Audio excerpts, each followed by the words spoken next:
Today's episode is brought to you by Mazars. SoundCartel. The thing about social media is that you've got to be in it for the long game. But it doesn't need to take all of your focus or all of your time. You do need to understand your audience, exactly where you need to be, and work smart. From SoundCartel, I'm Nicole Goodman, and this is Business Essentials Daily.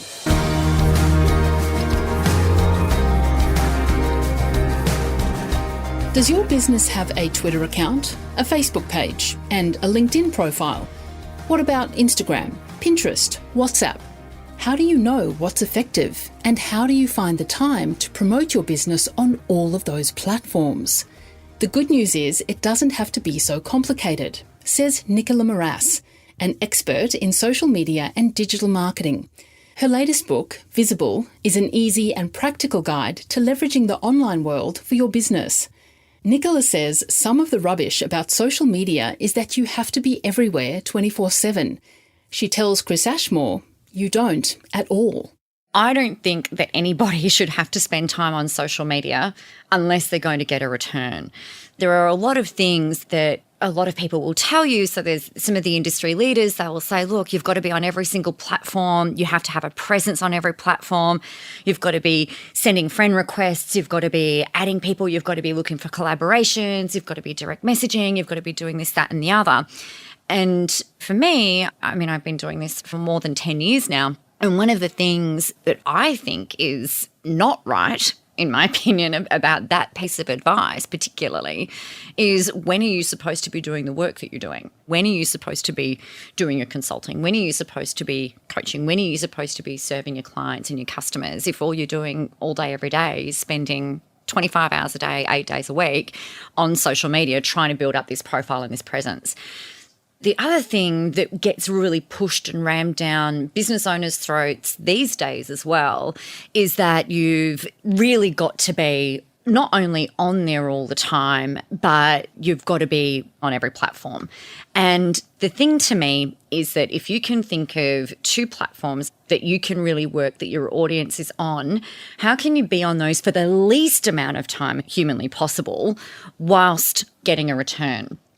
Engagement is pushed down our throats, likes, comments, shares. When I know people that have got 100,000 followers and are making no money as a direct result from their social media campaigns and their media presence. So we want to look at it less about buying into the vanity metrics, less about buying into this whole thing where you've got to be on there all the time and going, okay, well, what's the least amount of time I can invest in this from a marketing perspective in order for me to get a result?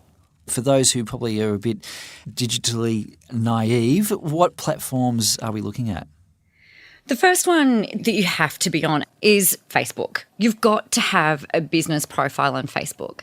There are about 2.7 billion active users on Facebook each month, and half of them are active on their daily, on their mobiles. From an audience size perspective, it is a platform that you cannot ignore. It is constantly growing and there are new people coming on all the time. And we don't even really need a huge chunk of those 2.7 billion people to add a whole lot of revenue and things like that into our businesses. So Facebook is not negotiable. The second one will be dependent on who your audience is and where they spend the most time. So we want to be smart about it. So I tend to suggest having a look between Instagram and LinkedIn. If you're a business-to-business business, then you're probably going to look at LinkedIn. You know, if it's a more professional kind of corporate sort of offering, then if you're an accountant marketing to business owners, then LinkedIn is going to be the obvious place that you would spend your time. Whereas if you're more of a product-based business or like a graphic designer and people who really rely on visual mediums to engage with people, then Instagram is going to be more of an obvious choice. So it's really dependent on who your niche is and where they spend their time.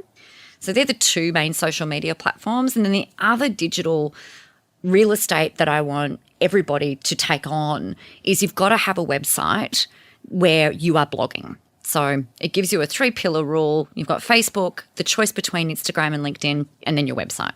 Well, when you say you have a presence on Facebook for example. What does that mean exactly? Is that setting up a business page? And if that is the case, then what do you do? What do you post? What kind of engagement do you have?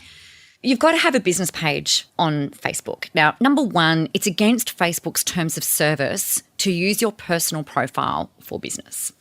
If you're going out there and maybe you're a small business owner and people know who you are and you've been building up your friends, that's great. But if you're using that profile to grow and build your business, you run the risk of Facebook shutting you down, and then all of that work that you've been pouring into that is gone out of the window. Secondly to that, you're tapped out at 5,000 connections or 5,000 friends, if you like. So you're really limiting the growth of your visibility if you're building it on your personal profile. Bottom line, just don't do it. So you've got to have a business page.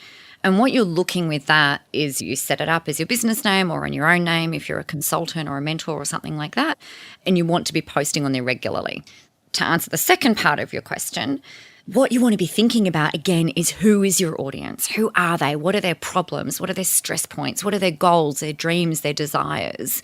And you want to be putting up content that helps them in one way, shape or form or another.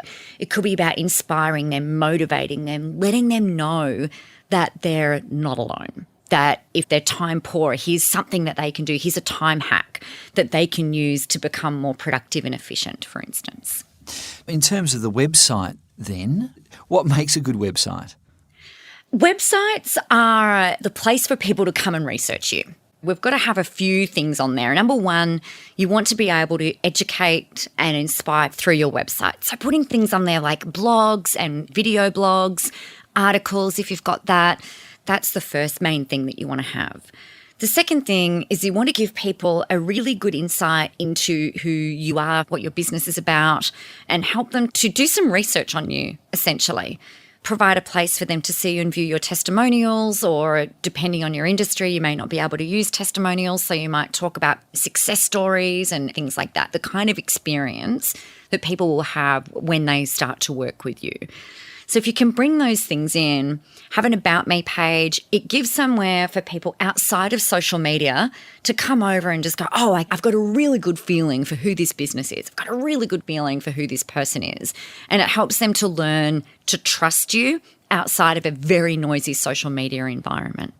You mentioned earlier that having 100,000 likes or followers doesn't necessarily result in sales. How do you measure the return on investment with the activities you do online?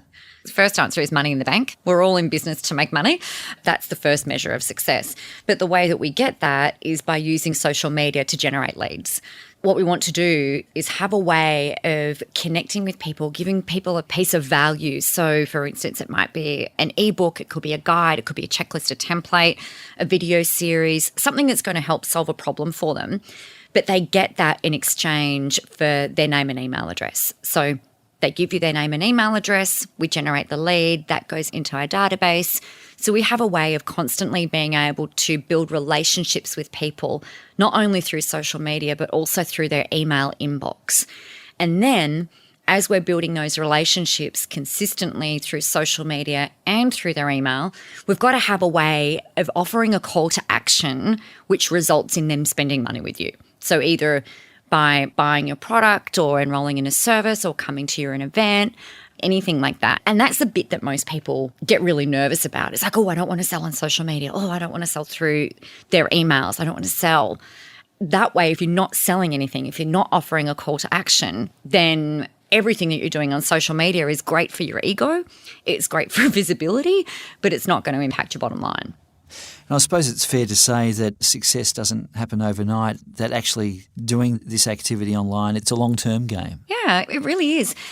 It's like with everything that we put up there, I call it value stacking. So we put one thing out there and it helps people get to know us. And then we put some more value out there. We put some more content out there. We show our face and we continuously show up in a way that is authentic, that is real, that really shows people who you are, what you're about, what your business values are, what makes you different by putting this content out there. And 75% of people, from my experience, take a really long time to feel really safe and secure with the people that they're following before they'll hand over money. So this is where if 75% of people need between 7 and 10 touch points with you before even giving you their email address and before buying from you, then we've got 75% of people that we've got to be consistent with.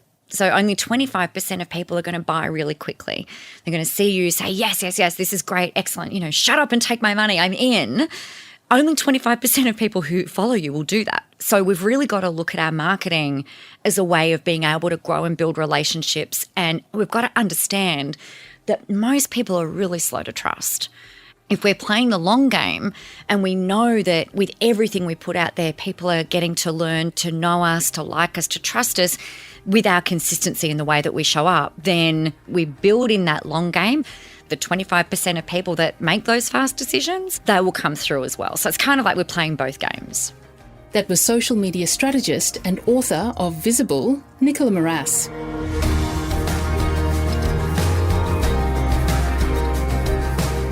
This episode of Business Essentials Daily is produced by the team at SoundCartel. Thanks for listening. I'm Nicole Goodman. We'll bring you more Be Daily tomorrow. Follow at BE Daily Podcast across social media and head to bedaily.com.au for more from the Business Essentials Daily podcast. SoundCartel.